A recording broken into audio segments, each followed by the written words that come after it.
نحمدك يا مجيب كل سائل والصلاة والسلام على سيد الأنبياء والمرسلين وعلى آله وأصحابه وأزواجه وعلماء ملته أجمعين أما بعد فأعوذ بالله من الشيطان الرجيم بسم الله الرحمن الرحيم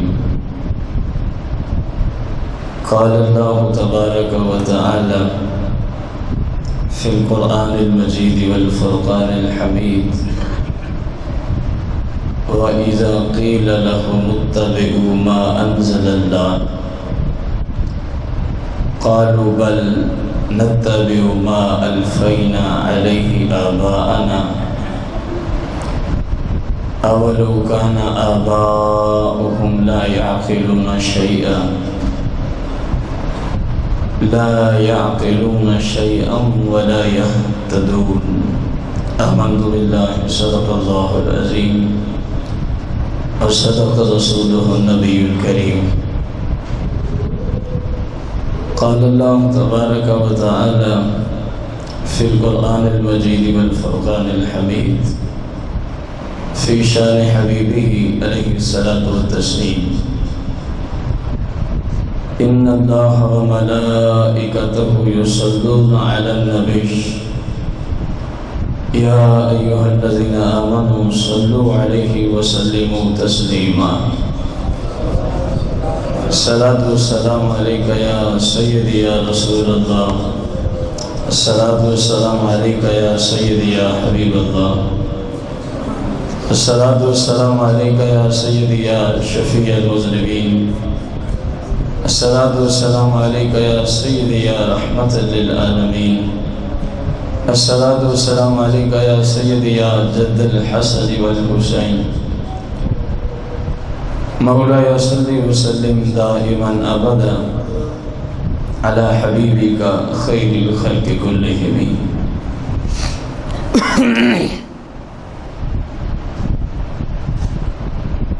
حمد و صلاۃ کے بعد سامعین محتشم احباب ذی وقار 1437 سن ہجری کے رمضان المبارک کے دوسرے جمعۃ المبارک کے خطبے کا جو موضوع ہے غیر شرعی رسومات، خلاف شرع رسومات.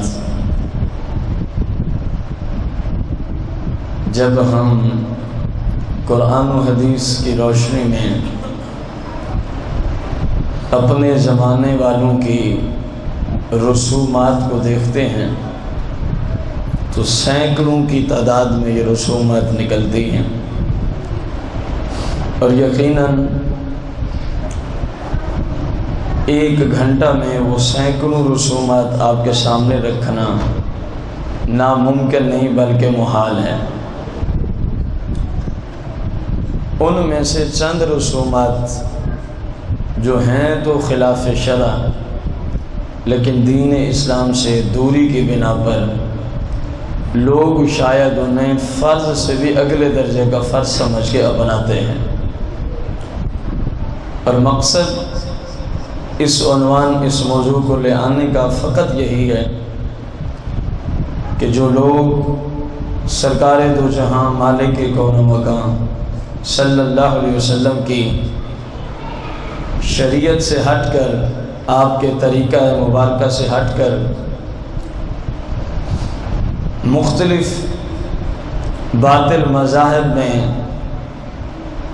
ان کے مذاہب کے اندر رائج رسموں کو جنہوں نے لے لیا ہے، اللہ کی بارگاہ میں التجا و دعا کرتے ہوئے اس لیے اس کو شروع کیا کہ اللہ کریم ان مسلمان بھائیوں اور بہنوں کو اس گناہ سے نفرت اور توبہ کی توفیق و ہمت عطا فرمائے. میرے بھائیوں اور بزرگوں، بہت ساری رسمیں ان میں سے ہمارے ہاں جو پہلی رسم جس کو میں نے پیدائش کے ساتھ منسوخ کیا ہے کہ ولادت کے اعتبار سے ہمارے ہاں ایک انتہائی اور بری نہایت غلیظ رسم نے جنم لے لیا ہے، ایسی گندی رسم کہ جس کو قرآن نے مشرکین اور کفار مکہ کا طریقہ بیان فرمایا ہے۔ وہ رسم کیا ہے؟ ہمارے ہاں جب کسی کے ہاں بیٹی کی ولادت ہوتی ہے تو جو حالت اس بیٹی کے والد اور اس کے گھر والوں کی ہوتی ہے وہ کسی سے چھپی ہوئی نہیں ہے۔ اس کا منہ بنا ہوا ہے، کالا نیلا پیلا وہ ہو گیا ہے غصے کی وجہ سے، اور اپنی بیوی کو نہ جانے کیا کیا گندی باتیں، حتیٰ کہ کئی گھر صرف اسی وجہ سے اجڑ گئے ہیں، طلاق ہو گئی ہے کہ آپ کے ہاں بیٹی پیدا کیوں ہوئی، آپ کے ہاں بیٹی پیدا۔ حالانکہ قرآن مجید فرقان حمید کا یہ مسلمہ اصول ہے، هو الذی یصورکم فی الارحام کیف یشاء، تمہارا رب ہی ہے جو تمہاری ماؤں کے پیٹوں کے اندر یصورکم تمہاری تصویر بناتا ہے، کیف یشاء جیسی چاہتا ہے ویسے بنا دیتا ہے، چاہتا ہے تو بیٹا بنا دیتا ہے، چاہتا ہے تو بیٹی جیسی صورت بنا دیتا ہے، چاہتا ہے تو ابیض سفید بنا دیتا ہے، چاہتا ہے تو اسود نہایت کالے رنگ کا بنا دیتا ہے، چاہتا ہے تو تام، چاہتا ہے تو ناقص یعنی پورے اعضاء صحیح سلامت دے دیتا ہے، چاہتا ہے تو بندے کے بعض اعضاء ہوتے ہیں اور بعض سرے سے ہوتے ہی نہیں ہیں۔ جب قرآن کہہ رہا ہے یہ معاملہ خالق لم یزل کی قدرت سے متعلقہ ہے تو ہم نے اپنی بیوی کو اس قصور کا، اس جرم کا مجرم ٹھہرانے کا سبب اپنے بیوی کو بنا دیا ہے، حالانکہ اسلام میں اس بات کی گنجائش ہرگز موجود، اور یہ ایک مسلمہ حقیقت ہے کہ بیٹی کی پیدائش پر افسردگی اور ناراضگی کا معاملہ یہ کفار کا طریقہ ہے۔ قرآن مجید فرقان حمید نے اس کو کئی ایک مقامات پہ بیان فرمایا، وَإِذَا بُشِّرَ أَحَدُهُمْ بِالْأُنثَىٰ ظَلَّ وَجْهُهُ مُسْوَدًّا وَهُوَ كَظِيمٌ، اللہ کریم قرآن میں اس کو یوں فرماتا ہے، وَإِذَا بُشِّرَ أَحَدُهُمْ بِالْأُنثَىٰ، جب مشرکین مکہ میں سے کسی کو بتایا جاتا ہے کہ تیرے گھر بیٹی پیدا ہوئی ہے، تیرے گھر کیا پیدا ہوئی ہے؟ بیٹی پیدا ہوئی ہے، اللہ کریم فرماتا ہے اس کا جو چہرہ ہے وہ غصے کی وجہ سے کالا ہو جاتا ہے، ظَلَّ وَجْهُهُ مُسْوَدًّا وَهُوَ كَظِيمٌ، اس کا چہرہ غصے کی وجہ سے کالا پیلا ہو گیا، وَهُوَ كَظِيمٌ، اور وہ غصے میں بھرا ہوا ہے، وہ مشرک غصے میں، کیوں کہ میرے گھر بیٹی کیوں پیدا ہوئی ہے، میرے گھر بیٹی کیوں پیدا ہوئی ہے۔ یہ قرآن ایک مشرک کی سیرت کا ذکر کر رہا ہے، ایک کافر کی سیرت کا ذکر کر رہا ہے۔ اپنے بھائیوں اور بزرگوں سے سوال ہے، اگر کافر اور مشرک بیٹی کی پیدائش پہ افسردہ ہو، ناراض ہو، اللہ کریم ان کی مذمت میں قرآن کے اندر آیات بینات نازل فرماتا ہے، آپ بتائیں اگر وہی کا مسلمان کرے کیا یہ شریعت ہوگی یا خلاف شرع رسومات ہوگی؟ جن کو سمجھ آئے نا وہی کلام کیا کریں، کیا یہ شریعت ہے یا خلاف شرع رسومات ہیں؟ اور کتنی بری رسم ہے کہ ایک شخص کا جس میں کوئی قصور ہی نہیں ہے، میری بیوی کا بیٹی کی تخلیق میں کوئی قصور نہیں ہے۔ اگر آپ مزید احادیث کا باب کھولیں جس کی طرف میں نہیں جانا چاہتا، یا جدید میڈیکل سائنس نے بھی اس چیز کو مانا ہے کہ جو سرکار نے فرمایا کہ ظاہری طور پہ بیٹا ہونے کی وجہ کیا چیز بنتی ہے اور ظاہری طور پہ بیٹی ہونے کی وجہ کیا چیز بنتی ہے، اگر آپ اس حدیث مسلم کو لیں جو یہودیوں کے علماء نے سرکار سے آ کے سوالات کیے تھے، ان میں ایک سوال یہ بھی تھا کہ ویسے تو جیسے اللہ چاہے وہی پیدا ہوتا ہے، لیکن آپ ہمیں یہ بتائیں کہ ظاہری سبب کیا ہوتا ہے کہ کبھی بیٹا تو کبھی، اس حدیث کو لیں یا جدید میڈیکل سائنس کو لیں تو اس کے روشنی میں اگر آپ غور کریں گے تو آج آ کے قصور مرد کا ہوگا، بچے کی تخلیق کے اندر ظاہری طور پہ بھی عورت کا کوئی قصور بنتا نہیں بنتا، پھر اس کے ساتھ ظلم زیادتیاں اور اس کے خلاف جناب باتیں کرنا، صرف شوہر نہیں باتیں کرتا، اس کی ماں بھی اس کو باتیں کرتی ہے، اس کا باپ بھی اس کو باتیں کرتا ہے، اس کی بہنیں بھی، حتیٰ کہ شوہر کا پورا خاندان اس بچی کی زندگی کو عذاب اور اس کی زندگی میں ظلم و ستم کا ایک پورا باب کھول دیتے ہیں، حالانکہ یہ رسم خلاف شرع ہے، خلاف قرآن ہے، خلاف حدیث ہے۔ کسی مسلم کے لیے یہ جائز ہی نہیں ہے کہ وہ اپنی بیٹی کی تخلیق پہ افسردگی ناراضگی کا اظہار کرے۔ رسول کائنات فخر موجودات علیہ السلام کی حدیث مبارکہ سیاہ کے اندر موجود ہے، کتنے زبردست کلمات ہیں۔ فرمایا جو شخص مسلمان ہے، حدیث کے جملے کیا ہیں ذرا دہرائیں گے آپ؟ فرمایا جو شخص مسلمان ہے وہ بیٹی اور بیٹے کی ولادت پہ برابر خوشی کرتا ہے۔ دیکھو میرے آقا کریم نے کتنا مقدس جملے امت کو ارشاد فرمایا۔ فرمایا جو شخص کیا ہے، اور ادھر جس معاشرے میں ہم بیٹھے الحمدللہ مسلک اہل سنت کے سارے فردی مسلمان ہیں، سوائے اس کے کہ کوئی ایسا کلمہ کفریہ بکے یا کوئی گستاخی کرے تو وہ اسلام سے خارج، ایک علیحدہ بات ہے۔ جس معاشرے میں ہم ہیں وہ امت مسلمہ ہے، جس زمانہ کی بات ہم کر رہے ہیں وہ سارے مسلمان ہیں، اور کام کون سا کر رہے ہیں جو رسول اللہ کی حدیث کے خلاف ہے۔ فرمایا جو مسلمان ہوگا جتنی خوشی بیٹے کی ولادت پہ کرے گا اتنی خوشی ہی کس کی ولادت پہ کرے گا۔ اور جو ہمارے ہاں طرز عمل ہے وہ آپ سب کے سامنے ہے، جو ہمارے ہاں طرز عمل ہے وہ آپ سب کے سامنے ہے۔ اسی طرح ہمارے ہاں اگر کسی خاتون کا حمل ضائع ہو جاتا ہے، کسی خاتون کا حمل گر جاتا ہے، خود بخود گرانا قتل ہے۔ حمل گرانا اور ساقط کرانا کیا ہے؟ جب اپنی شرائط کے ساتھ پورا اترے گا اس کے ساتھ حمل کا ساقط کرانا اور گرانا اسلام کی روشنی میں کیا ہے؟ ایک انسان کا قتل ہے، اور قرآن کی روشنی میں ایک انسان کا جو قاتل ہے وہ پوری انسانیت کا قاتل ہوتا ہے، وہ پوری انسانیت کا کیا ہوتا ہے؟ قاتل ہوتا ہے۔ ایک ہوتا ہے کہ خود بخود گر جانا، ایک کیا ہوتا ہے؟ خود بخود گر جانا۔ ہمارے ہاں غلط رسم یہ ہے جو بچہ خود بخود گر جاتا ہے، غیر تام ہوتا ہے، مردہ ہوتا ہے، ہمارے ہاں لوگ اس بچے کا نام تک نہیں رکھتے۔ ایسے ہے کہ نہیں؟ حالانکہ یہ رسول اللہ کی حدیث کے سخت خلاف ہے۔ میرے آقا کریم صلی اللہ علیہ وسلم نے ارشاد فرمایا جب کسی خاتون کا حمل ضائع ہو جائے، کسی خاتون کا حمل ساقط ہو جائے، فرمایا اس مردہ آنے ہوئے بچے کا نام رکھنا، کیونکہ قیامت کے دن اس کو اس نام سے پکارا بھی جائے گا اور اپنے والدین کی شفاعت کر کے ان کو جنت کی طرف بھی لے جائے گا۔ دیکھو آقا کریم علیہ السلام نے کہاں تک حقوق بیان کیے ہیں اور ہم کن رسموں کے اندر کھو گئے ہیں۔ ہمارے اکثر افعال سرکار دو جہاں صلی اللہ علیہ وسلم کی شریعت اور حدیث کے خلاف بھی نظر آتے ہیں۔ اس کی بنیادی وجہ جو میں سمجھا ہوں، شاید آپ بھی اس سے اتفاق کریں، وہ یہ ہے کہ ہم نے قرآن و سنت کی تعلیمات کو سیکھنا چھوڑ دیا ہے، ہم نے قرآن و حدیث کی تعلیم لینا چھوڑ دیا ہے۔ بدقسمتی یہ ہے ہمارے ہاں ایک بندے کو فرصت بھی ہے، عقل بھی ہے، صحت بھی ہے، شعور بھی ہے، اس کے گھر دستک دے دے کے کہا جا رہا ہے کہ بھائی فلاں دن فلاں وقت میں تیرے قریب تیرے فلاں ادارہ میں قرآن و سنت کی تعلیم کا درس ہونا ہے، قرآن و سنت کی تعلیم کی کلاس ہونی ہے۔ بدقسمتی اس عروج پر ہے، نکمے بیٹھے رہیں گے لیکن سرکار کی حدیث اور شریعت کو سیکھنے کے لیے فرصت نہیں ہے، بلکہ اکثر کو تو ویسے شرم آتی ہے، ہم سفید ریش ہو گئے، چھوٹے سے بچے سے جا کے دین سیکھنا ہے ہم نے۔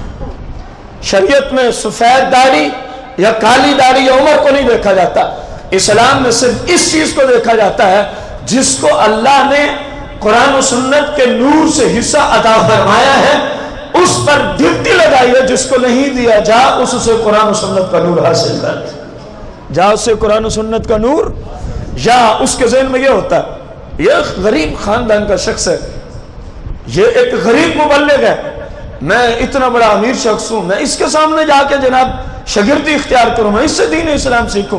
اسلام میں ایسی باتیں صرف شیطانی خیالات ہیں، صرف شیطانی خیالات ہیں۔ کائنات میں جو مجھے سمجھ آئی ہے، اور انشاءاللہ کسی بزرگ کسی شیخ جو واقعی کامل شیخ ہوگا کسی بامل مفتی سے پوچھیں گے تو وہ اس بات سے اتفاق بھی کرے گا، کائنات میں اگر کوئی سب سے بڑا امیر ہے، کائنات میں اگر کوئی سب سے بڑا امیر ہے تو شریعت اس شخص کو جانتی ہے جس کو خالق نے قرآن و سنت کا علم بھی عطا کیا ہو اور وہ اپنے علم پہ عمل بھی کرتا ہو۔ دنیا میں اس سے بڑا امیر ہم نے نہیں دیکھا شریعت کی نگاہ میں، شریعت کی نگاہ میں اس سے بڑا امیر شریعت کو نظر نہیں آتا۔ ہمارے ہاں کیونکہ لوگوں کے ذہنوں میں صرف دنیا کی دولت کی محبت ہے، اس لیے بس دنیا کے اسباب کو امیر ہونے کا ذریعہ اور سبب بنا دیا گیا۔ ایسی بات ہرگز نہیں ہے۔ قرآن و سنت سے دوری نے ہمیں کہاں تک پہنچا دیا۔ آپ کے اسی علاقے کی بات کر رہا ہوں، ایک شخص آتا ہے دین سے دوری اور رسموں کا رواج عروج پہ، کہتا ہے کہ بچہ پیدا ہوا، کیا پیدا ہوا؟ زندہ تھا، لیکن ابھی تک کوئی علامہ صاحب نہیں ملے تھے کہ اس کے کان میں اذان دیتے، کیونکہ ہمارے ہاں تو یہ بھی ایک معاملہ ہے، ایک ہے برکت کے لیے عالم دین کو لے جانا، یہ اپنی جگہ مسلح میں یہ کرنا چاہیے، یہ کرنا چاہیے، اور ایک ہے کہ نہیں یہ کام ہی انہیں کا ہے، ہم اذان دیں ہمیں تو شرم آتی ہے۔ وہاں نظام کچھ ایسا تھا، بچے کے کان میں اذان، حتیٰ کہ بچے کا انتقال ہو جاتا، بچے کا کیا ہو جاتا ہے؟ انہوں نے کیا کیا؟ نہ بچے کو غسل دیا، نہ شریعت والا کفن دیا، اس بچے کو ویسے ہی قبرستان میں دفنانا بھی گوارا نہ کیا، نہ اس بچے کا جنازہ پڑھایا، اس بچے کو ویسے کسی کھیت میں جا کے انہوں نے اس کو جس طرح کسی مردار کے لیے گلا کھودتے ہیں اس کو جا کے ڈال دیا اور اوپر سے مٹی برابر کر دی۔ بتایا جائے یہ رسول اللہ کی شریعت تھی یا خلاف شرع رسم تھی؟ اور بعد میں پوچھنے آ رہے ہو، پوچھا کہ ہم نے ٹھیک کیا ہے، آپ بتائیں انہوں نے ٹھیک کیا؟ اب اس سائل کا مدعا سمجھیں، پتہ کیا کہہ رہا تھا؟ اذان جو نہیں ہوئی ہم نے کہا مسلمان ہی نہیں ہوا۔ یہ ہے ہماری علمی استعداد، یہ ہے ہماری شریعت کا علم جو ہم نے اس وقت سیکھا ہوا ہے۔ اذان جو نہیں دی گئی ہم نے سمجھا بچہ مسلمان ہی، حالانکہ میرے آقا کریم صلی اللہ علیہ وسلم کا فرمان علی شان بخاری مسلم میں حدیث موجود ہے، فرمایا ہر بچہ جو بھی پیدا ہوتا ہے فرمایا وہ فطرت اسلام پہ پیدا ہوتا ہے۔ آگے اور بات ہے اس کے والدین یا اس کو یہودی بنا دیتے ہیں یا عیسائی بنا دیتے ہیں جب وہ بالغ ہوتا ہے۔ جس مسلک پہ والدین ہوتے ہیں اکثر اپنی اولاد کو بھی ادھر دھکا دیتے ہیں۔ میرے آقا نے فرمایا جب کوئی بچہ پیدا ہوتا ہے تو وہ مسلمان ہی پیدا ہوتا ہے، اور یہ تو پیدا بھی مسلمانوں کے گھر ہوا تھا۔ اس بچے کا قصور صرف اتنا تھا کہ اس کی ماں نے، اس کے باپ نے، اس کے قریبی رشتہ داروں نے سرکار کی شریعت کا علم حاصل نہ کیا، اس وجہ سے اس بچے کے ساتھ ظلم کیا گیا، نہ اس کا جنازہ، نہ اس کا کفن، نہ اس بچے کو غسل، نہ اس کو قبرستان میں دفن۔ اس انسان کی توہین ہے یہ، ایک مسلم کو یوں گڑھے میں ڈال دینا جس طرح کتے کو گڑھے میں ڈالا جاتا ہے۔ بتاؤ یہ مسلم کی توہین ہے کہ نہیں ہے؟ یہ مسلم معاشرہ میں ہو رہا ہے۔ یہ سوال تو میرے پاس آیا، میں کوئی سنی ہوئی بات نہیں کر رہا، مجھے اس وقت میرا دل خون کے آنسو رو رہا تھا۔ میں نے کہا کاش کہ آپ نے بھائی صاحب یہ قدم اٹھانے سے پہلے کسی عالم دین سے رابطہ کیا ہوتا، کم از کم اس بچے کے ساتھ یہ ظلم نہ ہوتا۔ دیکھو نا میرا آج انتقال ہو جائے اور مجھے بغیر کفن کے، بغیر غسل کے، بغیر جنازے کے اس طرح مٹی کے سپرد کر دیا جس طرح مردار کو کیا جاتا ہے، کم از کم جو صحیح العقیدہ سنی مسلمان ہوں گے ان کو دکھ پہنچے گا نہیں پہنچے گا؟ تو ادھر بھی تو معاملہ یہی ہے۔ میرے اور اس بچے میں کیا فرق ہے؟ بلکہ اس بچے کی مجھ سے کئی حیثیت سے شان زیادہ ہے۔ مجھے حساب کا خدشہ ہے، مجھے میزان پہ بھی کھڑا ہونا ہے کیونکہ میں بالغ ہو گیا ہوں۔ وہ بچہ تو ان سارے معاملات سے پاک ہے، اس کو جیسے ہی ہم نے قبر کے سپرد کیا تو ڈائریکٹ جنت کو جا پہنچا۔ اس حیثیت سے تو ہم سے وہ اچھا ہے کیونکہ ہمیں تو ابھی حساب کتاب کا سامنا ہے۔ یہ اور بات ہے کہ رب کی رحمت پہ امید رکھتے ہیں، محبوب دو عالم صلی اللہ علیہ وسلم کی شفاعت کے ہم بھکاری ہیں، اور انشاءاللہ رب اپنے محبوب کی شفاعت عطا فرمائے گا۔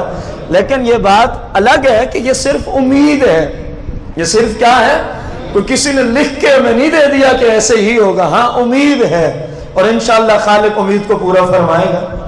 تو بچہ تو ڈائریکٹ جنتی ہے، سرکار نے لکھ کے دے دیا، سرکار دو جہاں نے لکھ کے تو کیا ہے اسلام سے دوری، رسموں کو عروج، شریعت کو پچھے پش ڈالا جا رہا ہے۔ میرے بھائیوں، اگر آج ہم نہ جاگے، اگر ہم نے آج اپنا ذہن تبدیل نہ کیا، ذہن کے اندر تبدیلی یہ لانی ہے، عمر کسی سٹیج کو جا پہنچی ہے۔ میں نے خود بھی دین سیکھنا ہے، میں نے انشاءاللہ اپنے اولاد کو بھی دین سکھانا ہے۔ اس موضوع کو لے آ کے اس طرح میں اس کو محرک بنانا چاہتا تھا کہ جو سامعین ہوں کم از کم ان کے اندر احساس پیدا ہو کہ یار دین کتنا زیادہ ضروری ہے۔ دین نہ سیکھنے کی بنا پہ یہ جرم ہم کر رہے ہیں، اور ہم ان جرموں کو بھی ثواب سمجھ کے کر رہے ہیں۔ اب جنہوں نے یہ سارا کچھ کیا ثواب ہی سمجھ کے کیا ہوگا نا۔ وہ اس بچے کو غسل دینا جرم سمجھتے تھے، وہ اس بچے کو کفن دینا ظلم سمجھتے تھے، وہ اس بچے کی نماز جنازہ پڑھنا کیا سمجھتے تھے؟ یار ایک ہندو مار جائے، آپ سے سوال ہے، آپ اس کو کفن دینا، غسل دینا، جنازہ پڑھنا، آپ اس کو گناہ سمجھتے نہیں سمجھتے؟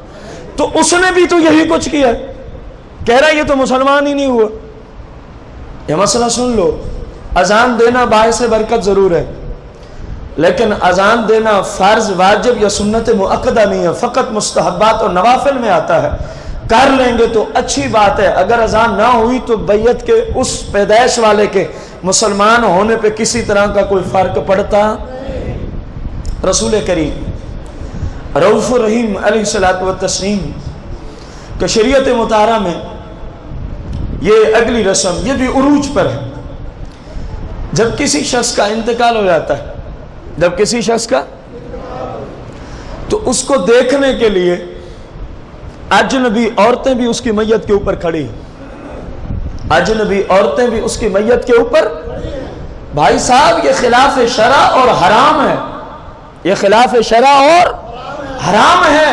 ہمارے ہاں ان باتوں کا دور تک کوئی تصور ہی نہیں پایا جاتا، بلکہ اگر کوئی ان باتوں پہ عمل کرنے والا ہے تو شاید رشتہ داروں سے اس کو الگ تھلگ رہنا پڑے گا، سارے ناراض ہو جائیں گے۔ یہ کیا نظام شروع کر رکھا ہے، یہ کیا معاملہ آپ نے بنا رکھا ہے؟ ہمارے گھر وفات ہو گئی، آپ ابھی پردے کا رونا رو رہے ہیں۔ میرے بھائی وفات ہوئی ہے، کوئی ایمان کا جنازہ تو نہیں نکل گیا کہ شریعت ہی اٹھ جائے، ایمان ابھی باقی ہے نا۔ تو جب ایمان ہے تو پردہ ہے، جہاں ایمان ہے وہاں پردہ ہے، جہاں ایمان ہے وہاں پردہ ہے۔ جو بندے کے معاملے میں اجنبی ہے، عورت اس کا چہرہ نہیں دیکھ سکتی، عورت اس مرد کا چہرہ، اور جو اپنے معاملے میں اپنے زمانے میں رسم و رواج ہیں وہ آپ سے چھپے ہوئے، یہاں تو شاید اس کا تصور ہی نہیں ہے، اس شرعی مسئلے کا شاید دور تک تصور ہی نہیں ہے۔ پھر کیا ہوگا؟ میت مر گئی ہے، بعض لوگ کیا کریں گے، جہاں میت کو لٹایا ہوا ہے اس کے نیچے جناب گندم رکھ دیں گے، جہاں میت لیٹی ہوئی ہے چارپائی کے نیچے کیا رکھ دیں گے؟ آخر کیوں رکھتے ہیں؟ کون سی حدیث پہ عمل کرتے ہیں؟ رسول اللہ کی کس شریعت پہ عمل ہوتا ہے؟ پھر میت کو گھر سے لے جایا جا رہا ہے، پیچھے ساتھ ہی کچھ کھانے کی اشیاء جو قبرستان میں بھنگی اور چرسی زمانے کے بدنام لوگ بیٹھے ہیں، ان کے لیے کھانا بھیجنا بھی ضروری ہے، ان کے لیے کھانا بھیجنا بھی کیا ہے؟ میرا سوال ہے، یہ کون سی اسلام کی حدیث پر اور کون سی رسول اللہ کی شریعت پہ عمل ہو رہا ہے؟ یہ سب رسمیں ہیں، من گھڑت ہے، خلاف شرع ہے، ان چیزوں کا اسلام سے دور تک کوئی واسطہ۔ رسول کائنات فخر موجودات مالک کون و مکان صلی اللہ علیہ وسلم کی شریعت مطہرہ میں جو مردہ مر گیا اس کو جس جگہ غسل دیا گیا، کیا دیا گیا؟ اب بعض گھروں میں یہ بھی ہندوانہ رسم موجود ہے، کوئی کہتے ہیں 7 دن تک، کوئی کہتا ہے جب تک 40واں نہیں ہو جاتا۔ جس جگہ غسل دیا ہے اس کے ارد گرد 24 گھنٹے موم بتیوں کا جلنا لازم ہے۔ اسلام کہتا ہے حرام ہے، اسلام کہتا ہے حرام ہے، مسلمان کہتا ہے لازم ہے۔ کتنا معاملہ برعکس ہو گیا، جس کو اسلام نے حرام قرار دیا یہ مسلمان اسی کو کہتا ہے لازم ہے، اور جو اس کو سمجھا وہ وہابی ہے۔ عذاب تو یہ کھڑا ہو گیا، جو اس کو مسئلہ بتایا کہ بھائی یہ مسئلہ اس طرح نہیں ہے، وہ سنیت سے خارج ہو گئے. اس نے حق بات جو کر دی، اس کا قصور اتنا ہے، اس نے سرکار کی شریعت تو سمجھا دی ہے. خود تم نے جو کام کیا مؤدبانہ اپیل ہے، کس حدیث پہ عمل کیا؟ قرآن کی کس آیت پہ عمل کیا؟ ان المبصرین کانوا اخوان الشیاطین. میں نے تو قرآن پہ عمل کرتے ہوئے مسئلہ بتایا. فرمایا بے شک جو فضول خرچی کرتے ہیں وہ شیطان کے ہی بھائی ہیں. ان المبصرین کانوا اخوان الشیاطین. سوال ہے، دن کے 12 بجے ہیں، آپ کے گھر میں جہاں سورج کی روشنی پہنچ رہی ہے وہاں موم بتیوں کی روشنی کو اس لیے آپ نے حاصل کیا یا میں نے تاکہ ہم قرآن پڑھ سکیں؟ روشنی کی تو حاجت ہی نہیں تھی. وہاں جہاں 100 واٹ کا بلب چل رہا ہے، 25 یا 50 واٹ کا انرجی سیور چل رہا ہے، وہاں موم بتیوں کی روشنی کی ضرورت ہے؟ اگر نہیں ہے تو فضول خرچی ہے، اگر نہیں ہے تو. اور قرآن کہہ رہا ہے ان المبصرین کانوا اخوان الشیاطین. جو فضول خرچی کرتے ہیں وہ نرے شیطان کے بھائی ہیں، وہ نرے شیطان کے. آپ اندازہ لگائیں، بندہ مر گیا، اب 40 دن تک کسی کے گھر کھانا بھیجنا ضروری ہے. پوچھا گیا جی وہ کیوں؟ کہتے ہیں جی 40 دن تک میت کو قبر میں بھوک لگتی ہے. تو پوچھا گیا ادھر کھانا دینے سے اس کو کیا فائدہ ہوگا؟ کہہ رہے ہیں جی ادھر جو کھائے گا بھوک اس کی مٹ جائے گی. آپ دیکھیں بات وہ ہونی چاہیے جو کم از کم کسی طرح تو سمجھ میں آئے. یہ بھائی صاحب بیٹھے ہیں، یہ بھائی صاحب بیٹھے ہیں، بھوک لگی ہو حاجی صاحب کو کھانا کھا لیں، وہ بیٹھے بھی آمنے سامنے ہیں، ان کی بھوک مر جائے گی. نمبر 2، یہ جی اس کو بھوک لگتی اس لیے بھیج رہے ہیں. میں نے پوچھا کہ سرکار کی شریعت میں کہاں لکھا ہوا ہے؟ کوئی جواب ہی نہیں. لکھا ہوا ہوگا تو کوئی جواب آئے گا نا. دیکھیں مسلمان کو کھانا کھلانے کی اجازت ہے، لیکن کم از کم نیت کا فطور تو دور ہونا. چلو مان لی تمہاری بات، 40 دن تک اس کو بھوک لگتی ہے، 41ویں دن اس کا آپ سے رشتہ ہی ختم ہو جاتا ہے، یا وہ مٹی کے ساتھ مٹی ہو جاتا ہے، اب بھوک ہی نہیں لگتی، کیونکہ دینا جو صرف 40 دن ہے. یہ صرف اسلام کے خلاف رسمیں ہیں، من گھڑت کہانیاں ہیں.